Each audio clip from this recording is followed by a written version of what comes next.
Well, if you take this one is potentially exploitable, but you see low exploitation in the wild because it has a low EPSS score, but you have evidence of exploitation. And at the same time, this is not reachable. So if you take just exploitability analysis or EPSS analysis, you will focus actually on this rather than this because your C-stake will say, hey, it's in use, hence it's a 9.8. Whilst I think bringing all of this together and the complexity is even understanding how all of this work. We spent a lot of time trying to stitch this together in a way that is logical, but then even presenting it to say, hey, we're doing magic stuff. It's actually not magic, it's engineering. There is a lot of data and reasoning behind it, but we ignore stuff and give you the finite list.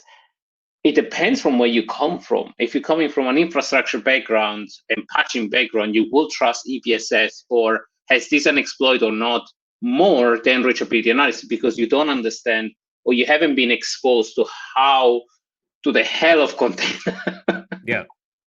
You saw Kubernetes and chose to go, I'm not going to deal with that. I'll maintain sanity. Yeah.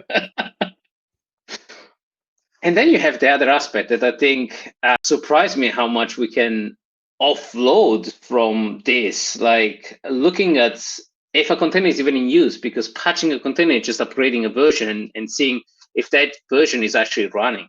Well, that's I talk about this in my like container scanning sucks thing is that like the vendors, I don't know, like the systems just weren't built from the idea of like, let's try to actually make these results actionable.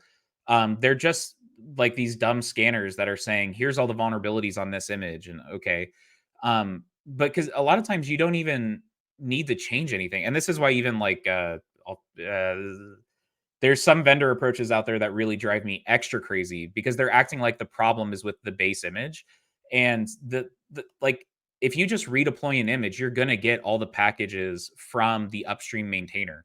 And really, you're quabbling with like, do I like Ubuntu's patch cadence or do I like Red Hat's patch cadence? It's like, they're both fine. Like, it's not a huge decision. But if you just redeploy an image without making any changes, like that, you're getting every upstream fix for your base distro. And this is why I talked about like, for this problem, a lot of people just don't have background. If you're like me, you had almost no background in Linux sysadmin, and all of a sudden you're being told to tell developers how to patch Linux container vulnerabilities. And like that's the missing translation piece is just, hey, if you redeploy a container image and it rebuilds, you're going to pick up all the patches from upstream and you might not even need to make a single change to your base image. And it gets to the vendor problem of like, people wanted a suggested fix for a container vulnerability, and they're being told like, hey, you need to upgrade base image versions. And that's sometimes true for stuff like if you're using the Python based image or the Postgres base image, but it's not true if you're just going straight from the Ubuntu base image. And so there's like so many little caveats here that even like this data of here's the version that's defined in your code versus here's the version that's running in your environment, like that data is so helpful for people trying to just figure out like, what do I even patch? Yeah, but if like plugging this to a ways of plugging this natively, we got like crazy good result with like just 91% of them ignored because only the latest one was in use, and actually they were doing a great job of using the latest. So the actually one that you need to focus is, hey, the latest one has active vulnerabilities that are actually running, and then 5 of these are actually still on the latest one. So reboot these pods so that they can pick up the latest one.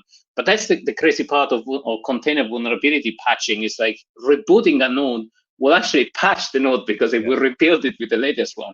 And then you repatch the node or you reboot the machine. That's a different story. That's Kubernetes land, I guess. Well, that's why I always like the best step you can take for reducing container vulnerabilities is having a nightly build process where you're just rebuilding your images every night.